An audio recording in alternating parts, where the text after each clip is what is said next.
როგორც ვიყავით ადრე ობიექტი და არა სუბიექტი.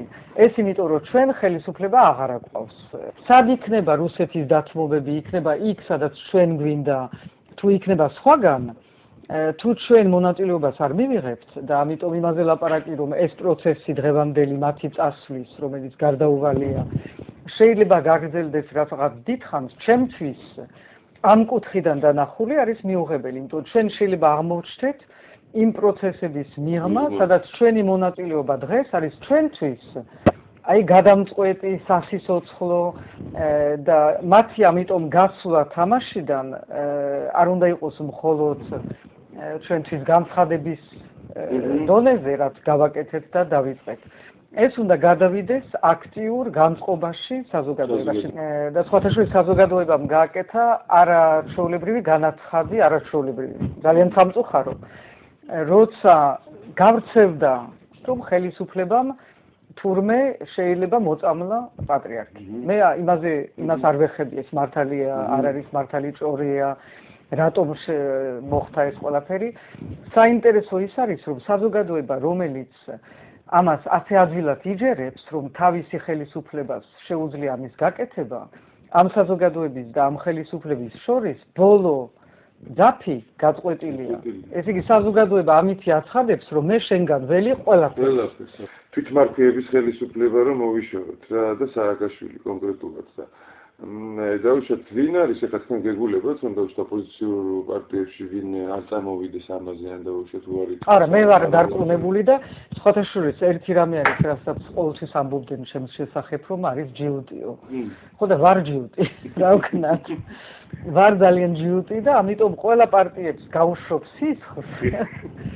სანამ ეს არ გახდება პირველი პუნქტი. ეს აქედან მოგეხმარება. ყველა თანახმარის, ამაში ორი აზრი არ არის და ნამდვილად ეს პრობლემა არ არსებობს, მაგრამ ჯერ კიდევ ზოგჯერ ერთს ან მეორეს გადადის ფეხი და სხვა საკითხზედაც უნდა რომ ილაპარაკოს, იმიტომ ჩვენ გვაქვს ეს ჩვევა, რომ ვთვლით, რომ თუ არა რაღაცნაირად არავარ სერიოზულები ან აუცილებელი არის რაღაცები.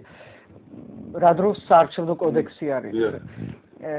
აქ არის ძალიან მნიშვნელოვანი მომენტი. მე თუ ვთვლი, რომ ამ ხელისუფლებასთან შეიძლება სადმე გავჯდე და საარჩევნო კოდექსს ველაპარაკო, ეს იმას ნიშნავს, რომ მე სადღაც პატარა კიდევ იმედი, რომ ესენი გამოსწორდებიან მაქვს. მე არა მაქვს.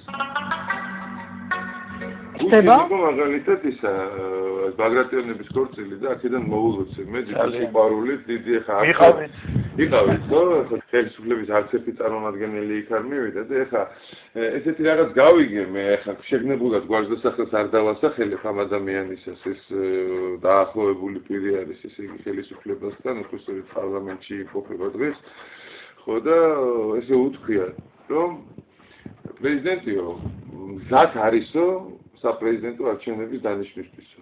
უბრალოდ ესე იგი ამერიკელებთან აქვს ესეთი წინადადება, რომ მესამეჯერ იყაროს, ანუ კენჭი თუ მისცემენ ამის უფლებას და იურიდიულადაც.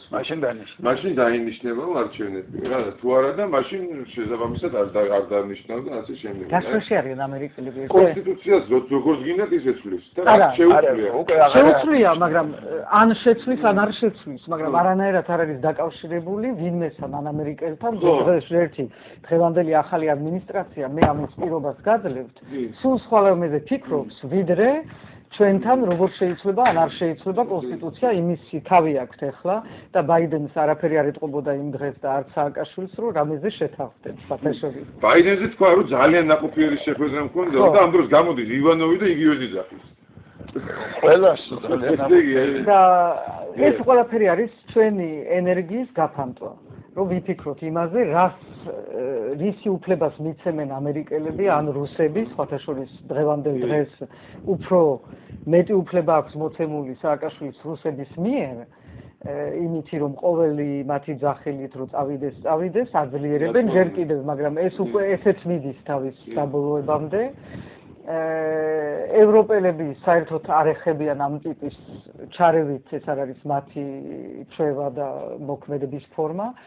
დღეს ვართ ჩვენ მარტო, რაც არის შეიძლება უჩვეულო, მაგრამ ამავე დროს ეს არის ძალიან დიდი შანსი. დღეს თუ ჩვენ არ გამოვიყენეთ ეს პოლიტიკურმა პარტიებმა და საზოგადოებამ ერთად, ჩვენ ვართ არსებითად ახალ სიტუაციაში. ომის მერე საქართველო აღარ არის ომის წინ საქართველო. ომის მერე პოლიტიკური პარტიები აღარ არიან ომის წინ პოლიტიკური პარტიები. არც თქვენ აღარ ახართ, არც საზოგადოება. ჩვენ ვართ სულ სხვა მდგომარეობაში და ამ მდგომარეობიდან ჩვენ უნდა გამოვიდეთ ჩვენი ძალებით. თუმცა ეს ბერძნების მაგალითზე არც არავითარი ოპოზიცია არ იყო. იქ ხალხი გამოვიდა და ხალხმა შეცვალა თავისი ყველაფერი. მთელი თავრობა. და მე ვგიჟდები თაილანდის მაგალითზე, სადაც დაბლოკეს აეროპორტი. ამიტომ ცოტა მოვიფიქროთ. ერთაფრინდები ვერცაფრინდები. აი მე სხვათა შორის მე იმის მერე ახლა. რატო ვართ ჩაკეტილები და ეს ჩვენს გვეხება, მაგრამ მე მგონი გამოვდივართ ამ ჩაკეტილობიდან. თქვენ კიდე ხართ აქ ჩაკეტილი ფიზიკურად. რატო ვართ ჩაკეტილი გუშინდელ მდგომარეობაში? და რატო ვფიქრობთ, რომ ერთადერთი ვარიანტი რომ ესენი წავიდნენ არის რომ შევარდნა დადგომა პარლამენტთან წადის ძახილი ვარდების მაგივრად რაღაცა სხვა არა ყველაფერი იცვლება ძალიან სწრაფად 1000 ფორმა არსებობს ჯერ უნდა საზოგადოებამ გამოხატოს თავისი ნება და ვინც ამბობს რომ კი მაგრამ იმათ ხო თქვეს რომ არ წავლენო და მე რა 10 კაცის 20 კაცის 30 კაცის თუ 300 კაცის ნება და მთელი ერის ნება ერთ და იგივე არის რომელი არის უფრო ძლიერი მე ძალიან მშვიდად ვუყურებ როგორ მიიცვლება როგორი დეპეშა იყო მოსკოვიდან მიიცვალო მთავრობაზე მიიცვალო გარდაიცვალო უბრალოდ ადამიანურად შეიძლება კიდეც შეგეცოდოს რაღაცა მაგრამ არ იწვევს არავითარ დიდ ემოციას. ქალბატონო, ეხლა თქვენ მაინც ლომის ვილი მიგიწვით მინისტრი რო ბრძანდებოდით ამ რუსების შარის გაყვანაზე, ბაზების დატოვებაზე რაღაცა და აი ეხლა რო იძახიან დაუშვათ ის აი შეიძლება მომისმენია მე ესეთი აზრები რომ რუსებთან საერთოდ ლაპარაკიც კი არ ღირს. აი ის როგორ მოხდა რომ მაშინ შეასრულეს ყველაფერი? არ იყო არც ერთი მომენტი გარიგების.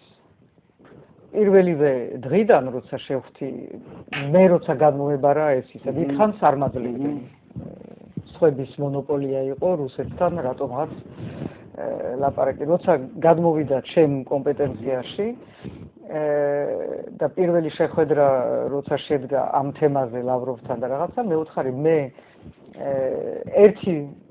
ორი რამე უნდა იცოდეთ ჩემგან სანამ ჩვენ დავიწყებდეთ თვით საკითხებზე ლაპარაკს ერთი რომ მე არასდროს არ მოგატყუებთ, ესე იგი რასაც გეტყვით, იმას გავაკეთებ, რომც იყოს ეს ძალიან არასასიამოვნო თქვენთვის მოსასმენლად და ვეტყვი ზუსტად იგივეს ამერიკელს, ფრანგს, გერმანელს, რომელსაც ჩავაბარებ სრულ ანგარიშს ჩვენ მოლაპარაკების შესახებ. არ გეგონოთ, რომ ეს იქნება საიდუმლო და ჩვენ ორის შორის. ყველაფერი რასაც შევთანხმდებით, რადგან მე როგორც პატარა ქვეყანა არ გენდობით, ყველაფერი უნდა იყოს პროგრესიული და ვხედავდე, როცა ხელს მოვაწერთ, რომ აი ასრულებთ ერთი თვის მერე, ორი თვის მერე კიდევ ასრულებთ. და სინამდვილეში ისე მოხდა, რომ შეასრულეს ბოლომდე. ასე რომ რაღაცა შეიძლება. ის მოდელი რაც ჩვენ გვინდა დღეს და რაც უნდა ბოლოს და ბოლოს გამოსცადოს საქართველოს ბოლომდე, ეს არის მოდელი, სადაც პრეზიდენტი, რადგან ჩვენ ამას ვერ შევცვლით, ეს არის კონსტიტუციური უწყვეტლობა და პრეზიდენტი უნდა იყოს არჩეული, როგორც კი წავა სააკაშვილი, იყოს პრეზიდენტი არჩეული. თავარი არის, რომ ეს იყოს არჩევანი, არავითარი ლიდერი, რომელიც წინასწარ თქვენ, ჩემ და ჯამერის შორის გადაწყვეტილი არის, რომ ის არის ლიდერი. რატომ? ხალხმა უნდა ამოერჩიოს სხვადასხვა კანდიდატების შორის, ვინ იქნება პრეზიდენტი. მე პირადად, რომელიც არ ვიქნები კანდიდატი ამ არჩევნებში, ყველასთვის მაქვს კითხვები, რომელი ჯობს დღევანდელ საქართველოს.